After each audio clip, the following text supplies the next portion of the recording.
All right. Welcome, Shulong, as well. It's good to see you. Is Pastor Dwayne, okay? Is on the bed. Oh, is he He's actually exhausted. okay. Please tell him hello from us. And Okay. okay, Yeah. let's get started.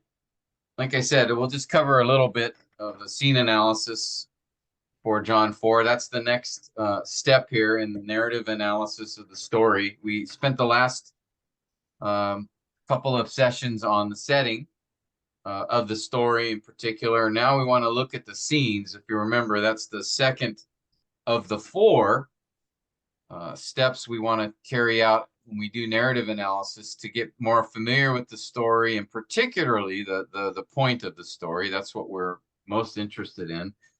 Um, Now, for scene analysis, there's two parts to this. The first part is to identify each scene in the story.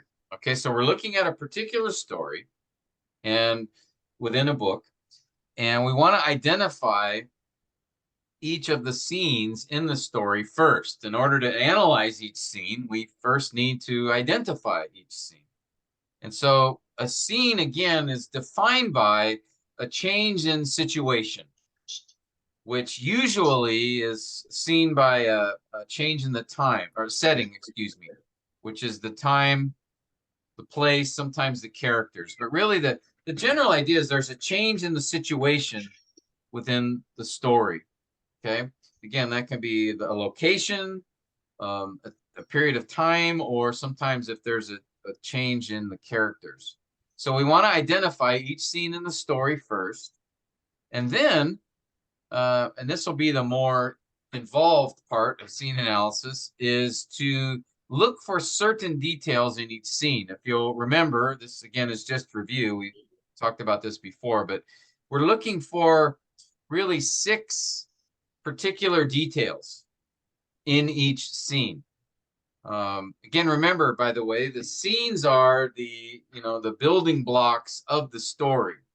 All right, a story's made up of scenes, just like an epistle is made up of paragraphs and a poem is made up of stanzas.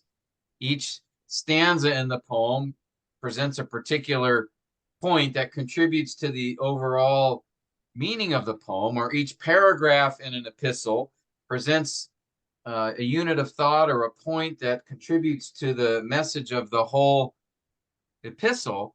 In the same way, each scene in a story is like a paragraph or a stanza, and it contributes to the point of the whole story. And so we can think of each scene as giving more details and more information to help unfold the plot of the story, which gives us its message. And so in each scene, there are six elements um, to look for, consider. Uh, the setting of the scene, which really we've already determined by identifying the scene, but we want to articulate, we want to express, write down the setting of the scene. Then we want to identify the key characters, just who is in the scene, who are important characters in that scene. Now they may be key characters for the whole story, but sometimes in the story, um, there are certain other characters that could appear and be important in a particular scene. Then we want to identify the narrator comments. What statements does the narrator make within that particular scene that seem important? We also want to identify the important dialogue, okay, that the characters' interaction with each other. Are there statements made by the key characters in the scene that seem significant to understand the point of the scene? Then the fifth element is to summarize the scene. So that is just essentially write in your own words what is the focus of what happened in that particular scene. And then lastly, any observations that come to your mind, any insights or thoughts or questions as you've gone through the scene.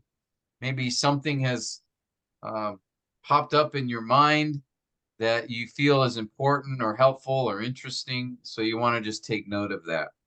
So these are the six elements or details for each scene that we want to pay attention to. And again, just be remember that as we do the scene analysis, the purpose of this is just to break down the scene into certain parts to look for things, because that will help us to better understand what's going on in the story as a whole. And so it's just a way to, kind of like when we did block diagramming, where you took a paragraph and you broke it up into pieces and tried to figure out, how do those pieces go together? How do they connect to each other? That's sort of what we're doing with the scene analysis, is we're taking a scene and breaking it down, looking at certain aspects or elements or characteristics in each scene that will, one, help us be more and more familiar with the events of the scene, but also, two, as we do that for each scene, we will see connections between those scenes as we go through the story. So this is just one of the steps in helping us to gain an understanding of the point of the story as a whole by breaking it up into its parts. Okay, so that's scene analysis. We've done it before, but today I wanted to just go through John 4, the example in John 4, and going through the scene analysis for that. But before we do that, are there any questions in what we've reviewed so far about the scene analysis?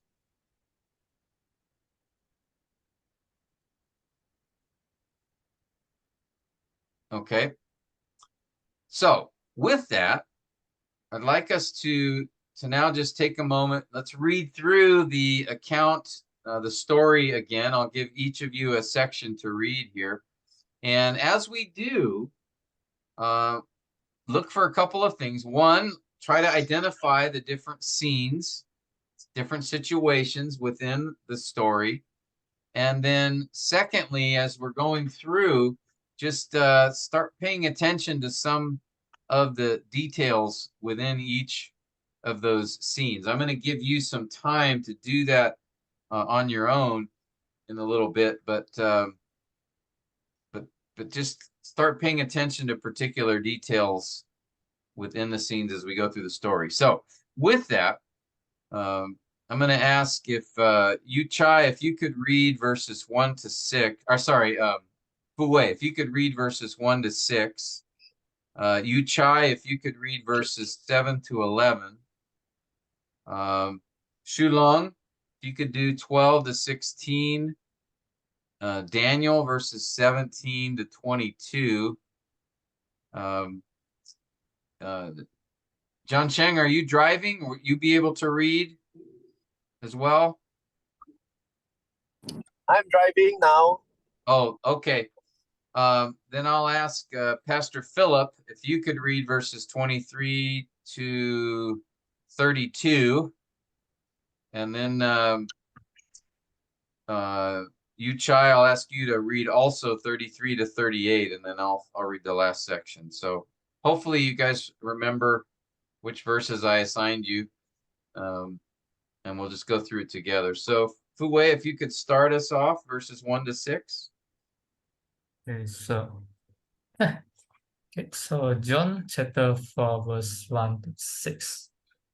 Therefore, when the Lord knew that the Pharisees have heard that Jesus was making and baptizing more disciples than John, although Jesus himself was not baptizing, but his disciples were, he left Judea and went away again into Galilee. And he had to pass through Samaria. So he came to a city of Samaria called Sychar, near the passage of ground that Jacob gave to his son Joseph. And Jacob's well was there. So Jesus, being well from his journey, was sitting thus by the well. It was about the 6th hour. Verse 7, there came a woman of Samaria to draw water. Jesus said to her, give me a drink, for his disciples has gone away into the city to buy food. Therefore the Samaritan woman said to him, how is it that you, being a Jew, ask me for a drink, since I am a Samaritan woman? For the Jews have no dealings with Samaritans. Jesus answered and said to her, if you knew the gift of God, and who it is who says to you, give me a drink, you would have asked him, and he would have given you living water. She said to him, sir, you have nothing to draw with, and the well is deep. Where then do you get that living water? You are not greater than our father Jacob, are you, who gave us the well, and drank of it himself and his sons and his cattle? Jesus answered and said to her, everyone who drinks of this water will thirst again. But whoever drinks of the water that I will give him shall never thirst. But the water that I will give him will become in him a well of water springing up to eternal life. The woman said to him, sir, give me this water, so I will not be thirsty, nor come all the way here to draw. He said to her, go, call your husband and come here. The woman answered and said, I have no husband. Jesus said to her, you have correctly said, I have no husband, for you have had 5 husbands, and the one whom you now have is not your husband. This you have said truly. The woman said to him, sir, I perceive that you are a prophet. Our fathers worshipped in this mountain, and you people say that in Jerusalem is the place where men ought to worship. Jesus said to her, woman, believe me, an hour is coming when neither in this mountain nor in Jerusalem will you worship the Father. You worship what you do not know. We worship what we know, for salvation is from the Jews. Verse starting from 23, but an hour is coming, and now is, when the true worshippers will worship the Father in spirit and truth. For such people, the Father seeks to be his worshippers. God is spirit, and those who worship him must worship in spirit and truth. The woman said to him, I know that Messiah is coming, he who is called Christ. When that one comes, he will declare all things to us. Jesus said to her, I who speak to you am he. At this point, his disciples came, and they were amazed that he had been speaking with a woman, yet no one said, what do you seek? Or why do you speak with her? So the woman left her water pot and went into the city and said to the man, come, see a man who told me all the things that I have done. This is not the Christ, is it? They went out of the city and were coming to him. Meanwhile, the disciples were urging him, saying, Rabbi, eat. But he said to them, I have food to eat that you do not know about. So the disciples were saying to one another, no one brought him anything to eat, did he? Jesus said to them, my food is to do the will of him who sent me and to accomplish his work. Do you not say, there are yet 4 months, and then comes the harvest? Behold, I say to you, lift up your eyes and look on the fields, that they are white for harvest. Already he who reaps is receiving wages and is gathering fruit for life eternal, so that he who sows and he who reaps may rejoice together. For in this case, the saying is true: one sows and another reaps. I sent you to reap that for which you have not labored, others have labored, and you have entered into their labor. From that city, many of the Samaritans believed in him because of the word of the woman who testified. He told me all the things that I have done. So when the Samaritans came to Jesus, they were asking him to stay with them, and he stayed there 2 days. Many more believed because of his word, and they were saying to the woman, "It's no longer because of what you said that we believe, for we have heard for ourselves and know that this one is indeed the Savior of the world." Okay, great. So as let me do this. All right, what I'm going to do is I'm pulling up, trying to get the story in a little bit smaller font. And just first, we want to identify each scene within the story. Okay, so let's try to do that here. Where do we see a change in the situation as we go through this particular story? Where do we see each of those scenes? Does anybody have an idea for the first one? The first one obviously starts from verse 1.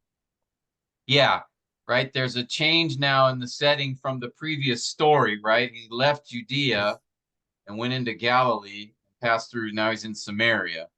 So there's obviously a change in the situation from the previous story in chapter 3. Yep. Where do we, so obviously starting here, we've got a new, story being introduced. Where's the first break here in situation in chapter 4? The first scene, if you will.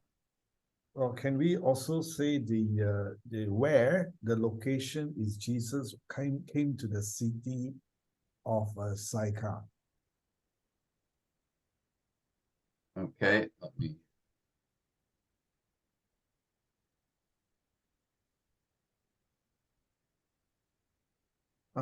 Pastor Tim, I just noticed that the version that you are using, verse 1 starts with the word therefore. Whereas the word therefore is not in the ESV, nor in the NIV as well. Because the therefore seems to give the connections to end of chapter 3. Yeah, the ESV has now. Yeah. And then the NIV has now. The New American Standard has therefore. Legacy Bible says therefore. New King James says therefore. Yeah. Okay. This word here, un, I don't know if you can see it in Greek, is the idea of therefore.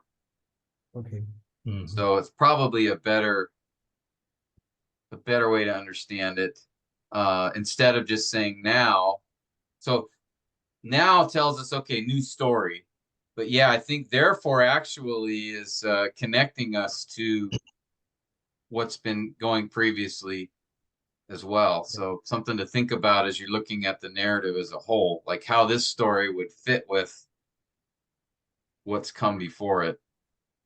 Mhm.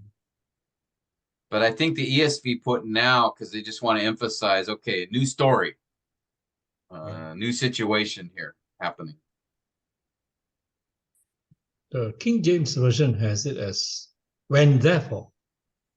When Okay, therefore yeah. the Lord, Yeah, our New King James just says, yeah, therefore when the Lord knew. when. Yeah, so yeah, in response to what was happening in his situation, there's a change now. Because before, right, it was a story regarding John the Baptist, right, and his witness. Witness, yeah. So that was in Judea, Yeah. Yeah. right? Mm. Mm. And apparently Jesus had been baptizing there as well, or at least his disciples were. Mm. And I think somebody, maybe it's you, Chai, I forget who mentioned last week that John was still baptizing, so he was not yet in prison. So this was, early on in Yeah. Jesus's ministry. But as we look at, so let me go back to, where do you see sort of a shift? This is all, sort of introduction here. Where do we begin to see maybe a shift into the first scene of the story? I was just reading. I wasn't sure, Pastor Tim. Is verse 7 onwards second scene, because there's a new character who come into these narratives, and in this case, the unnamed Samaritan. Yeah, I Might be a think second- so. Sorry, Shulong? It's because it was sitting thus by the well. So to give you exactly the spot that the narrative the beginning, right? Yeah. Yeah, I think verses 1 to 6 are really are the introduction to the story, Okay. right? It introduces, why Jesus left, where he's going, where he stopped, and when he stopped. And then, yes, verse 7, okay, now Jesus is sitting there at the well. Now a woman comes into the picture. So, I mean, you could call verses 1 to 6 scene 1, but really it's more like an introduction. And then I would agree, I think scene, we'll call it, we can call it scene 2. Scene 2 begins in verse 7, I think, because we have the woman now arrives. So we're still at, the location is still at Jacob's well. Yep. And the time is the 6th hour. Yep. But now we have the Samaritan woman comes on the scene. So there is a change in situation here, right? It's kind of, if you think of it like sort of like, a lot of times what I like to do is think of, as I'm reading the story, think of as a play or a movie where,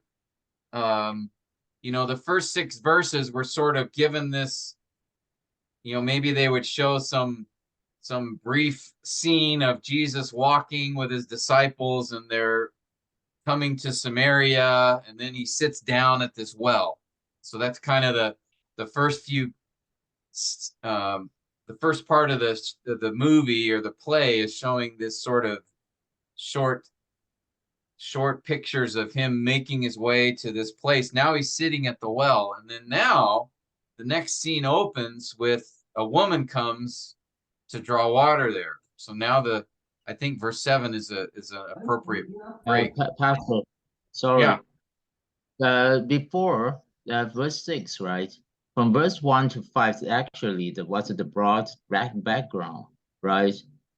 Because it says was it that the Sychar is the city that enter in, but actually this is a broad was it that's a background of the location. But from verse 6, and Jacob's well was there, so Jesus, being weary of his journey, was sitting by the well, right?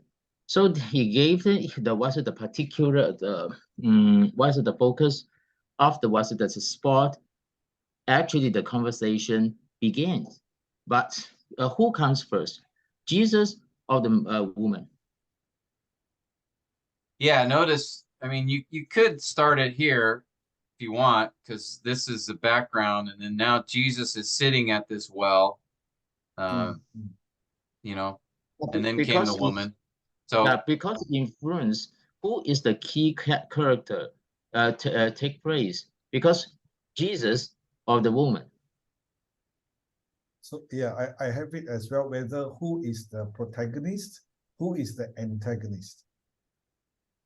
Yeah, that's going to be, we'll take that up when we do the character analysis. Clearly, Okay. Jesus and the woman are key characters in the story as we've read through it. Mm. Now, which one's protagonist, antagonist, foils? We're going to talk about that after we do the scenes. But yeah, if Okay. you, I mean, I could see that. Maybe the middle of verse 6 is where sort of the general description stops, and now we're into the story because Jesus is sitting by the well. That's what you're saying, Shulong? Maybe the next This is scene what really is yeah, here. because this is what we call the setting of this. We are talking about the setting, right? In the Yeah. first So this part, is yeah. yeah. Okay, let me do this. So we can do scene 1 here. And really, it's I would say that we could call it the introduction. Yep. Then scene 2 maybe starts in middle of verse 6. Because now the focus is on the key characters here. Okay. And how far does this scene 2 go? Where do we get in the next change in the situation? I would suggest until verse 27, when the disciples return. Came back. Yeah. Okay, yeah. Okay, at this point, 27, the disciples come and the woman leaves, right? Yeah. Yeah. Yeah, I think that's a change in situation. Now that we're moving from the conversation between Jesus and the woman to conversation between Jesus and the disciples, right? Mm. So yeah, maybe until verse 27, because at verse 27,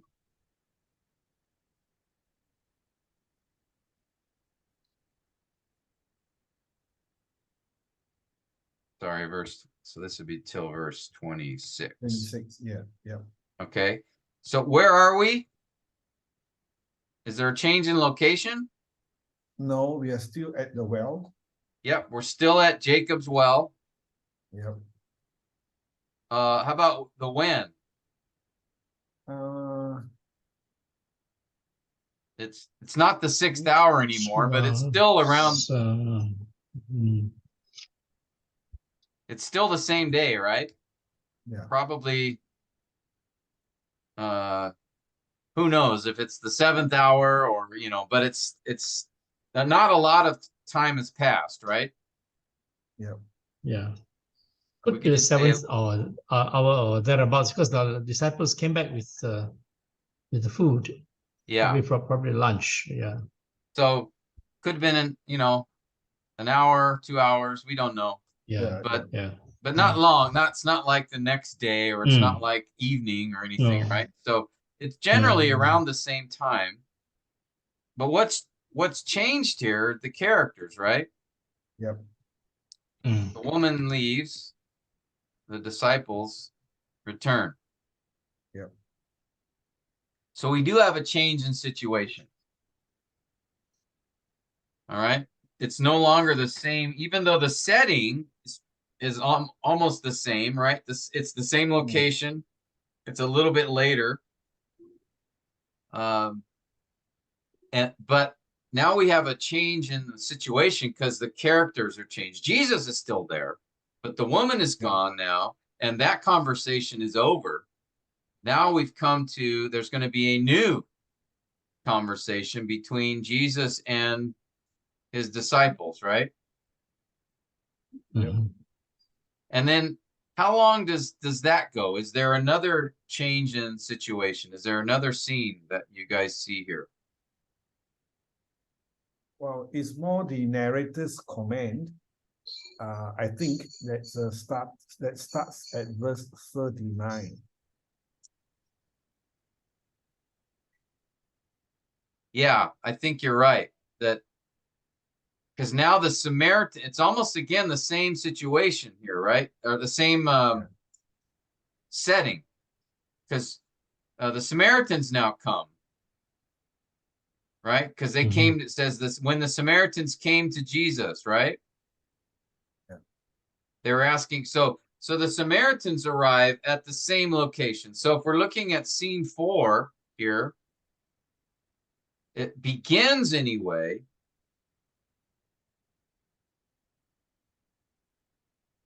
Oh. In verse 39, I think it begins. Where does it begin? Well, we aren't exactly sure. First, they say the Samaritans came to Jesus, so I will presume it's at the Jacob's well, assuming Jesus has not moved or he has not moved from there with his disciples. But we do know from the later part of verse 40, Jesus stayed there 2 days, which I presume will be the village where the Samaritans are. Yeah. So here we have an example of, okay, the scene begins at the well, right? Because notice it says the disciples came to Jesus, and up earlier, remember, it says the woman, verse 28, left her water pot, went into the city, said to the men, Yeah. this is Christ. And then it says, notice they went out of the city and were coming to him. Okay. So here in the next scene, they arrived. Yep. So at least we know the scene begins at the well. Now, as we see here, the author sort of summarizes, that Jesus stays with them the next couple of days in the city. All right. So we could put then,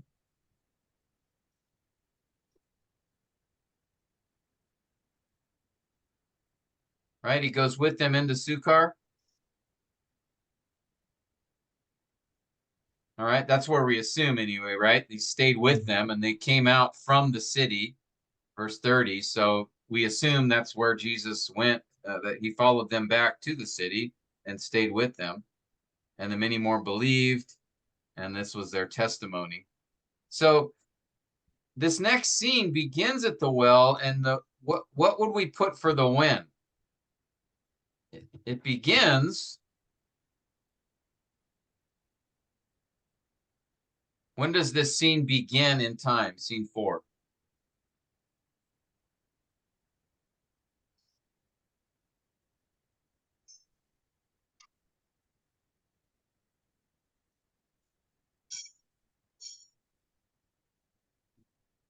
Would it still be the same day, right? Because the people have come out to him.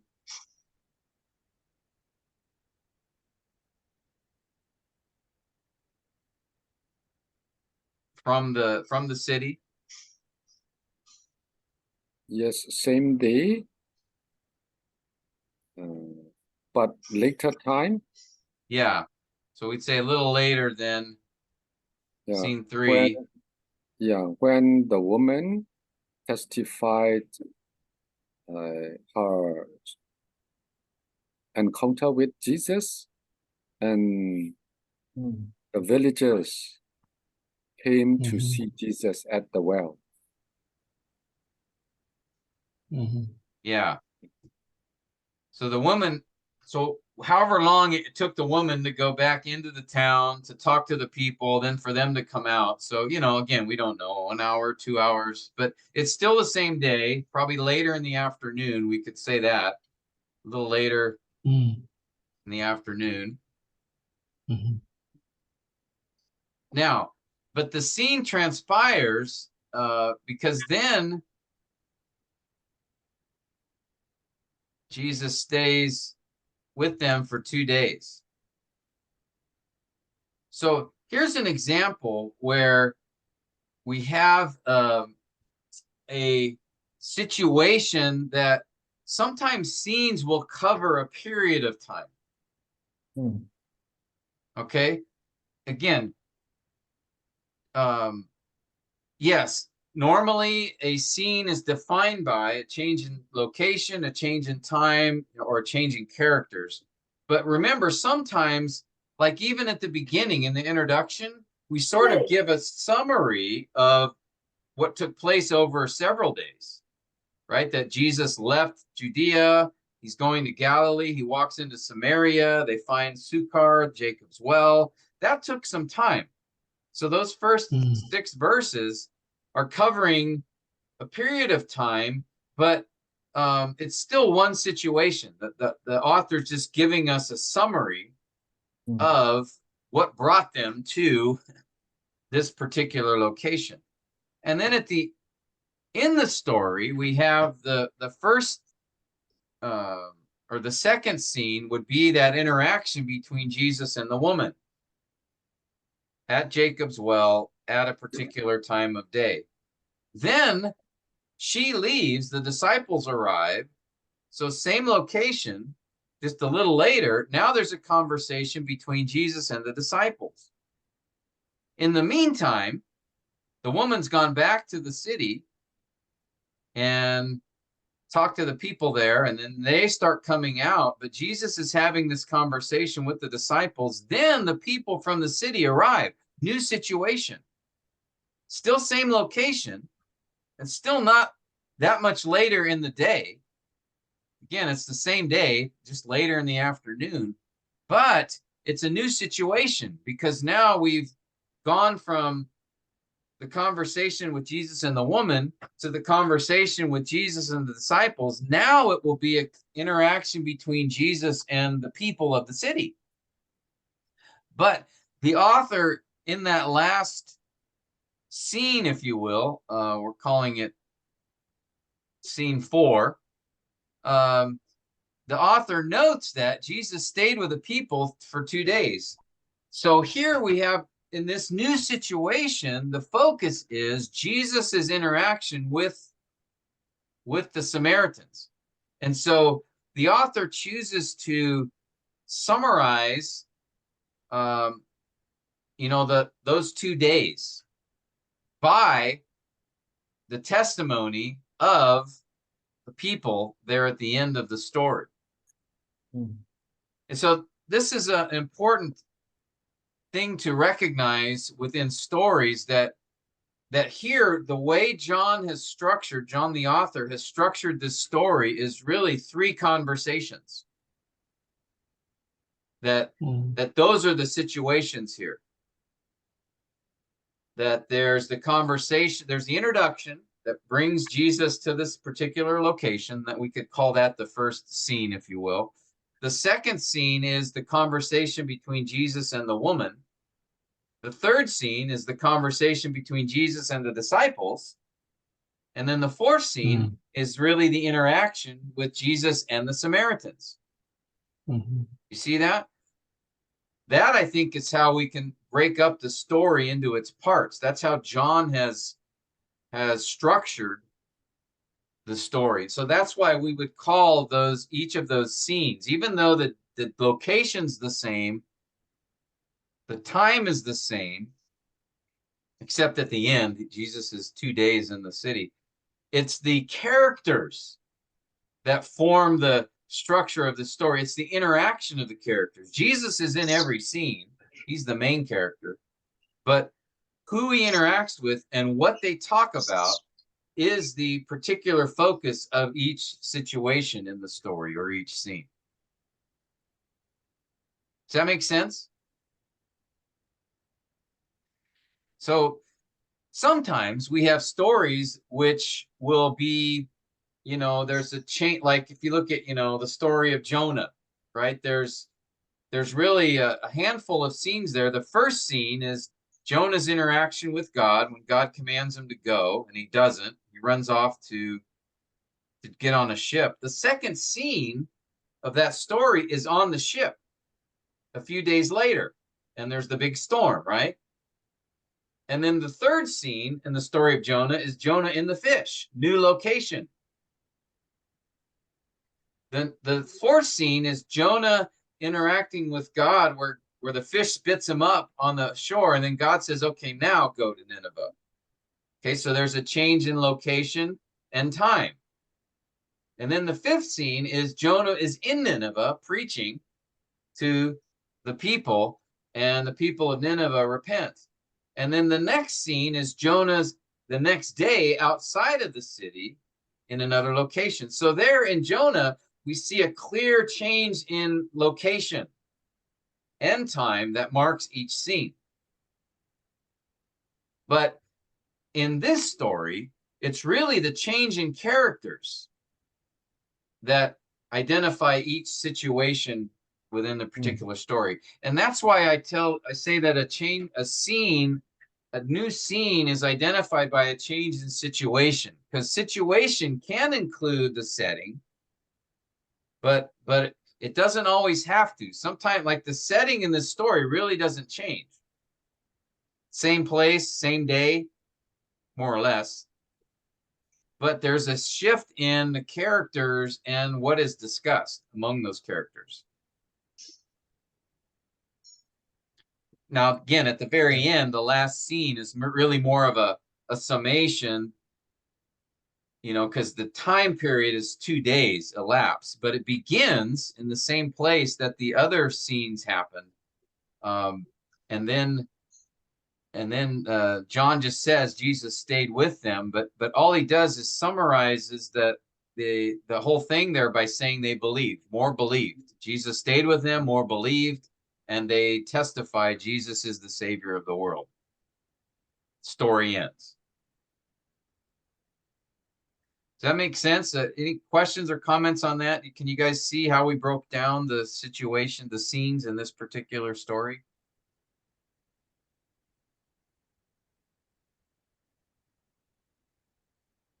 And sometimes, like I said, you'll have a scene like we do at the beginning of the story and the end where it's really transpiring over a period of time and locations, but we would still call it one situation. Because, again, looking at the first 5.5 verses here, that's taking place over a period of time and over locations, right? He left Judea, went into Galilee. He's going into Galilee, passed through Samaria, came to this city at Jacob's well. So that's a variety of locations. And it would have taken a few days for this to take place. But here, John just sort of summarizes. Again, he almost gives us just these quick glimpses of Jesus's travel to get to this place. Because the focus in this first situation or first scene is not what he says or what he does. It's really just how he gets from point A to point B, how he gets from why he leaves Judea and how he gets to Jacob's well. And then the story begins with the first interaction, Jesus and the woman. And then they have a conversation at the 6th hour at the well. And then scene 2 is the conversation with Jesus's disciples and Jesus himself. Let me do this. And in the meantime, the author gives us a sort of a side scene or a cut scene of the woman, what she's doing as this conversation in scene 3 is happening. And then scene 4, we have the Samaritans and Jesus interacting.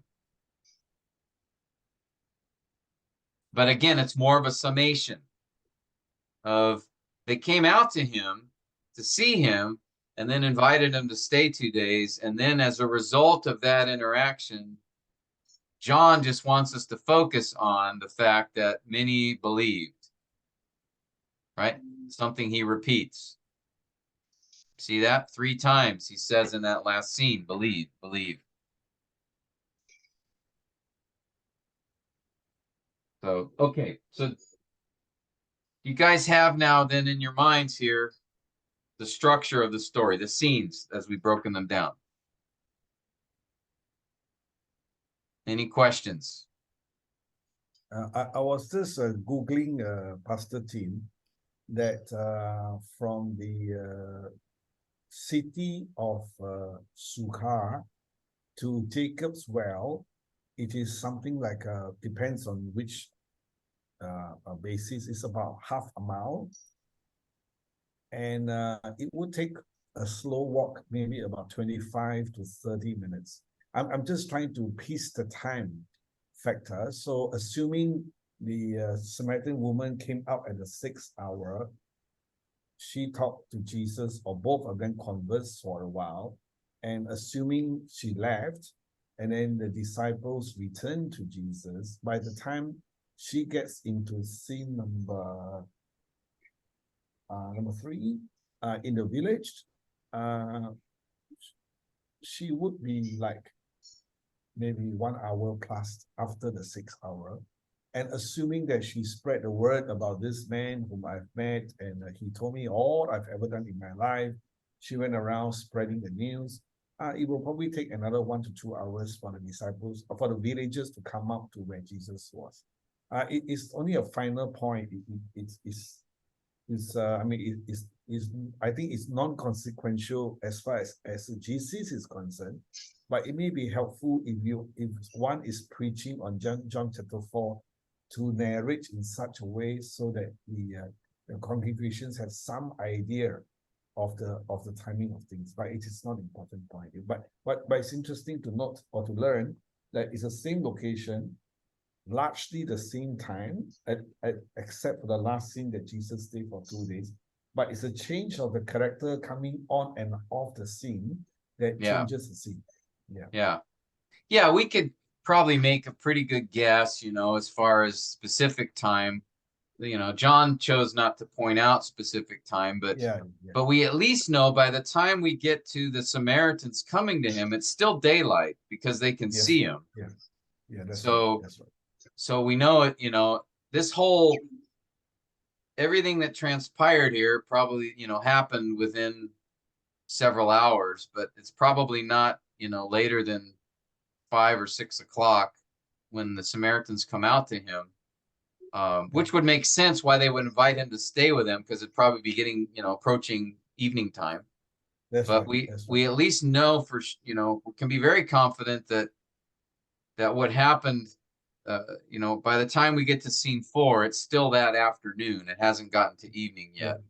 And then, we could kind of guess, maybe it's the 7th hour when the disciples show up, and the 9th hour, or 10th hour when people come out to him.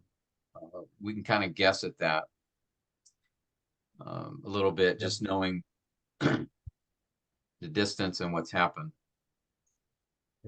But generally speaking, the story takes place over the course of the afternoon. And then Jesus stayed, 2 more days, and we get the summary of what happened there. I was just imagining Pastor Tim, as you were teaching us about this scene analysis, is like it's a king, right? Jesus is like a king, and he was arriving at a certain place with his generals, the generals being the disciples. It's like you're watching a Shakespeare play, and then the king arrived with a few generals, and then the generals left to the city, and he was sitting by the well, and then a strange woman or stranger in a form of woman came and talked to him, and then the woman left the scene, and the generals returned and asked him, "Have you got food to eat?"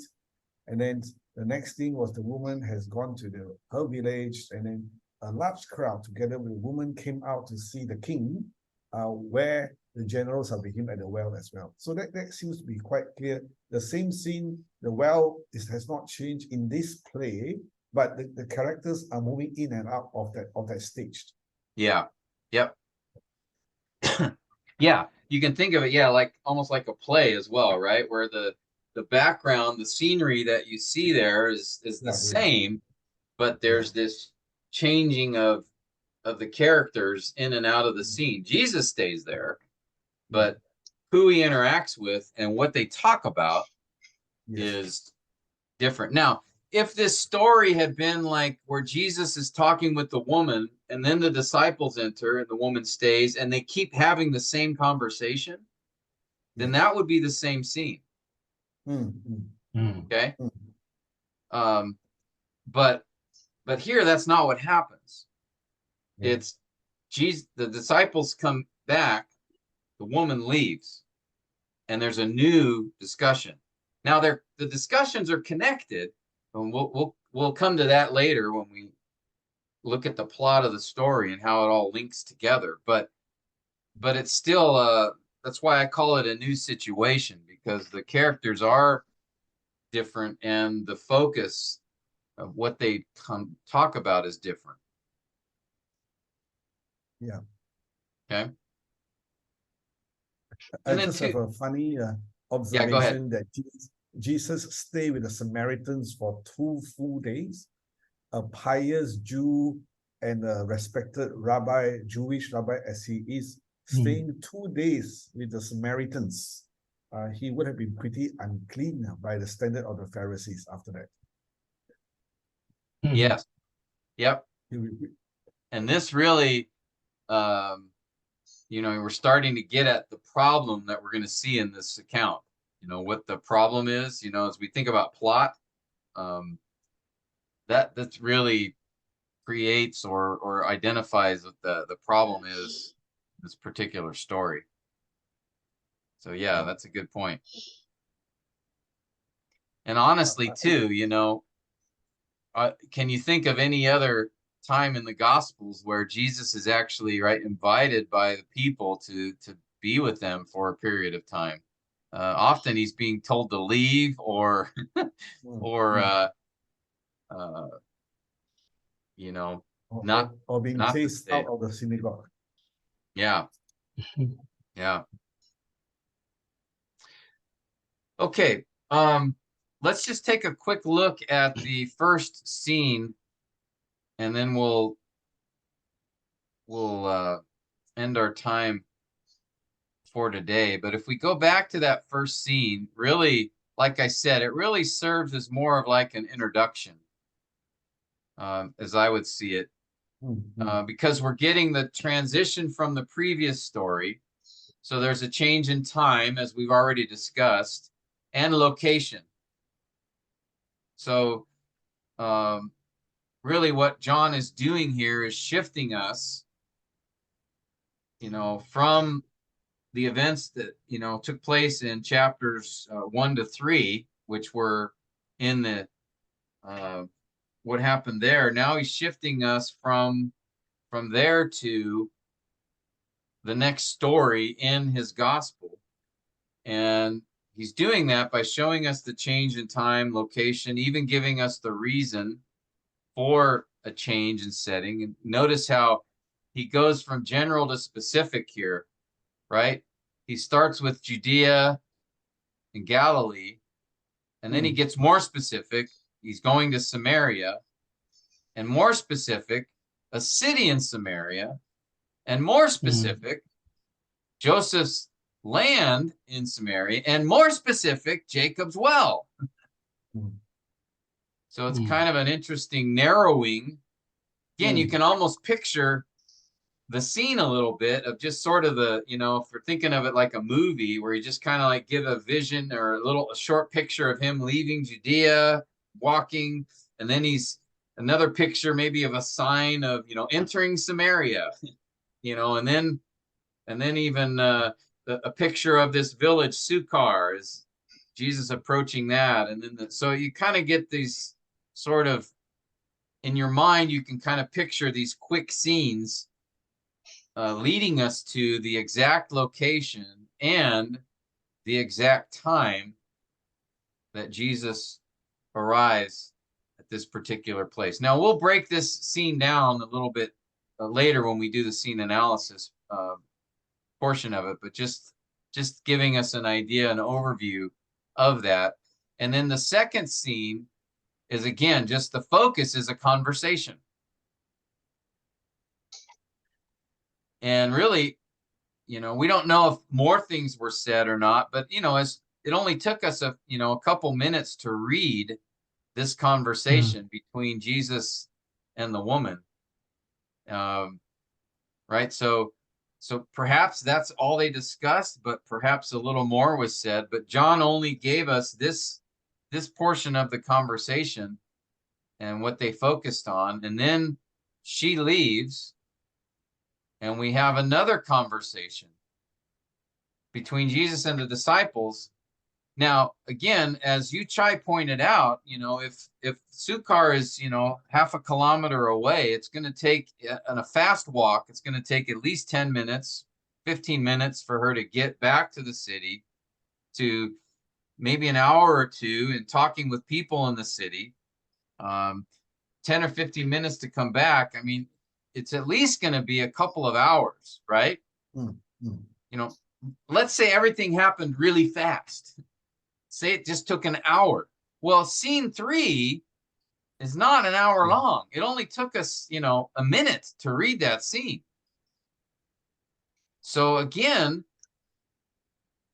John here just chose certain comments made in the conversation. Mm. You know, I don't think that they came, had this 45-second interaction, and then just sat there and stared at the well until the people came. Certainly other things probably happened and were said. Again, even if it was only an hour, it's probably longer, but even if it was only an hour from when the woman left and returned with the people, scene 3 does not cover an hour's worth of things happening, does it? But this is what John the author wanted to focus our attention on in the third scene, these comments that were made between them. Okay? And then the fourth scene covers the period of a couple of days, but it's you know, he doesn't say what happened during those 2 days. What did they talk about? What were the conversations? You know, nope. All he focuses on is the summary statement by the Samaritans. One, that one comment right at the end, what they told the woman. So again, we're reminded as we look at this story, we're reminded that there's particular things that were said and done in that period of those couple of days that John drew our attention to. And that again reminds us of, you know, the stories we're given in Scripture is not just an historical account of things happened. If it was, then certainly there would have been more in this story about what was said or done, right? If it was just to tell us what happened. But it's not. John describes what happened with a particular focus on a message he wants us to see from what happened, from what he chose to tell us about what happened and what was said. And then he broke this story down into those 4 situations. The one that introduces the setting, the second situation, which is the conversation of Jesus and the woman, the third situation, which is the part of the conversation between Jesus and his disciples, and then the fourth situation, which is sort of the Jesus with the Samaritans and a summary of what happened. Okay? Yep. So this is how I think, for me anyway, how I approach trying to, when I study a story, is the first thing I'll do is try to figure out the setting of the whole story, okay? But then after that, the scene analysis, I say, okay, what are the situations in this story? Basically, what is its structure? And sometimes, like the story of Nicodemus is all one scene, one situation. It's that conversation between Jesus and Nicodemus. So we don't have different scenes there, situations. We have one situation in that particular story. But, or same in the wedding at Cana. It's really one situation. What happens at that wedding? But here in John 4, this story is broken up into those 4 situations. Now, there's one other thing I want us to think about here as we look at this story. One last thing. Okay, we're in John 4. We stopped at verse 42 with the, you know, what the Samaritans said. Let's read, let me ask Daniel, if you could read verses 43 to 45. Okay. And after the 2 days, he went from there into Galilee. For Jesus himself bore witness that a prophet has no honor in his own country. So, when he came to Galilee, the Galileans received him, having seen all the things that he did in Jerusalem at the feast, for they themselves also went to the feast. Okay, so Yeah. here we have a question. Before we go on and start the scene analysis, we want to ask ourselves whether or not should these verses be included in the story that we just read of Jesus and the Samaritans.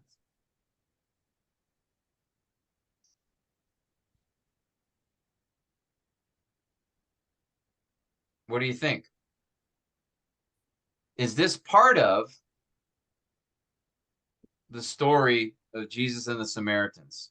Or is No, yeah, what do you because think? there are 2 days and then change of location, Yeah. change of time. Mhm. Yes. Mm. He's setting up the next story, isn't he? Yeah.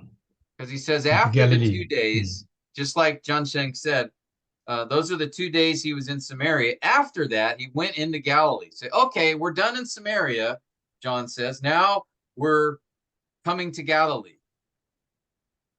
And he's preparing us for the next story Mm. that he wants to tell us, which is the second sign of in John's gospel. Because in this story, okay, he arrives in Galilee and he's in Cana again. And notice John says where he made the water wine. He's reminding us, okay, remember it was in Cana where the first sign happened. And now he's talking about when a royal official's son was sick. And then notice how he ends this story. This again is a second sign Jesus did when he came out of Judea into Galilee. So John is showing us, he's giving us an idea of a larger structure of his narrative. Okay, I think he's telling us here we should take John 2 through John 4 as sort of a subsection of his book overall. Yep. Okay, so John 1 really is introducing the gospel. John 2 begins with the wedding at Cana and the first sign, and then we come all the way to the end of John chapter 4, where we have the second sign, also in Cana of Galilee. Because then in John 5, there's a shift. After these things, there was a feast. So now John is shifting. And what he does is that as we understand the gospel as a whole, is he's shifting from these personal accounts where we do see examples of faith demonstrated. Now he's shifting in his gospel to examples of unbelief and rejection. Mm. All right. We don't really see that yet.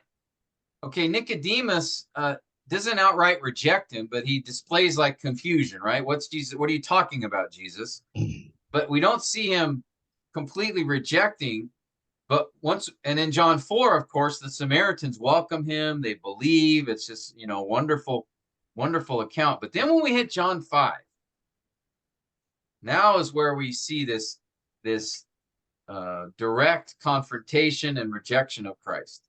And then we see that in 5, 6, 7, 8, all the way through chapter 12, ending with Lazarus being raised, and then the Pharisees wanting to kill Lazarus and Jesus in chapter 12.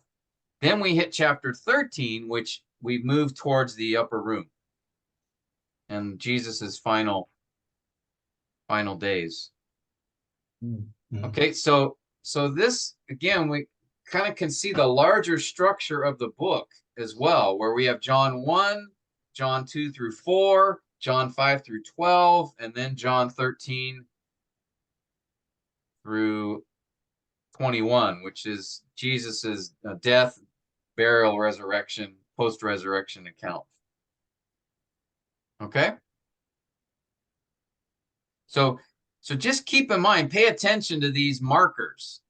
These, I call them structural markers, where at the end of John 4, we get this structural marker where John is guiding us into how he has structured his narrative, his book, and what he's doing there. So pay attention to those things. It's not just giving us a change in setting to set us up for the next story. Certainly that's what's happening, but also at times we're given these structural markers in the narratives that help us see the bigger picture, the bigger structure of what he's doing in the book overall.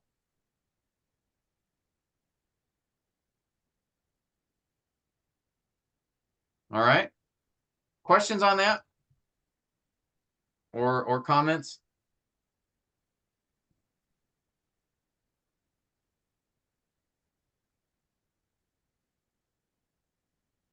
Yeah, thank you for helping us to see the larger structure of John 1 as the prologue. John 2 to 4, I just make a note here. It started in Cana of Galilee. Jesus moved to Judea by end of chapter 3.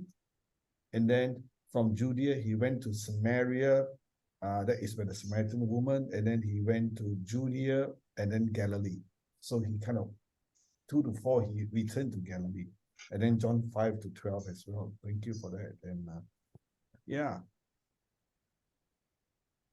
I just noticed as well the next narratives in the later part of John chapter 4 from verse 46 onwards, with the centurion, with the royal official rather, Jesus is again dealing with a non-Jew or a Gentile. Oh, the royal official? Yeah, I think so. Yeah. And then notice he responds by the man believed. Yeah. Right? So again, I think some of the focus here in these chapters 2 to 4 is some examples of belief as Jesus, of course, now his people in the city did not believe him, but this official did. But then we get to chapter 5 and there's a healing that takes place, but John presents this healing as a way to introduce the issue of, even right away in 5:18, we see their rejection to the point they wanted to kill him because of what Jesus claimed about himself. And so then we get into this whole interaction of Jesus showing them, the various witnesses as to who he is. And then chapter 6 is the miracle of feeding the 5,000. But again, John doesn't present this miracle just to display a miracle. It is a sign, as he says, but he uses this miracle to set up the rejection of the people the next day when he says he's the bread of life, eat my flesh, drink my blood, and then they turn away from him. So, and then we get to John 7, yet another rejection while it's at the Feast of Booths, and there's this interrogation with the Jewish leaders against him in the temple in John 7 and John 8. Then John 9 is the blind man, the man born blind who's healed, and again this whole this unwillingness to believe by the Pharisees. So again, we're given several stories or examples of unbelief and opposition, and those are markedly different than what we see in general in chapters 2 to 4.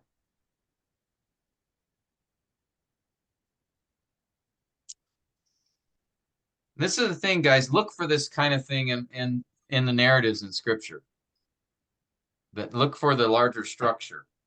as well. That's going to help you, because then you'll be able to see, okay, if this is the bigger structure, and here's the story I'm studying is in this part of the structure of the book overall. So it kind of helps give us an idea or understanding of maybe what that story, what the author wants to do with that story in that particular section of his book. Mm.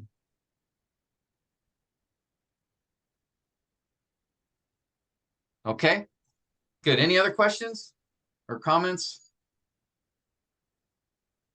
I remember Pastor Tim, quite a few months ago, we were going through John chapter 4, and you make a very helpful and a very, how do I say, something that I never seen in the John chapter 4 is what if scene 3, the conversations of Jesus with the disciple is taken out of John chapter 4, the story will still flow. So you were helping us to ask the question, why is this particular scene included by John, and what is the main point that he's trying to push us to come to understand? And I think that was really, I mean, I was so taken about it. The next day, sending my younger son to the school, I was telling I was asking the same question to my wife. Why was it? She was like, oh, what are you talking about? Yeah, we're going to come back to that, because I think that's really a key to understanding what John is doing with this story and why he tells it, is that scene. So yeah, we'll get to that, to that particular point. But that's, again, that's what we're need to be doing when we're studying stories in any passage of scripture. We always need to ask, what is this doing here? Why did the author put this here? Why did he say this? Why did he include this? If as you can answer that question, then you're really understanding the passage and understanding the author's intent, which is what we're after. Yeah. If you can answer that question, why did the author put this here? What is he saying? So, all right, very good. We'll pick up next week, Lord willing. Try to go through, now that we've identified the scenes, if you guys can take some time on your own, maybe go through each of those scenes and give a little more study. That will help our conversation, our interaction next week, if you can take some time to do that. I'm going to ask our brother Shulong if you could close us in prayer. Sure.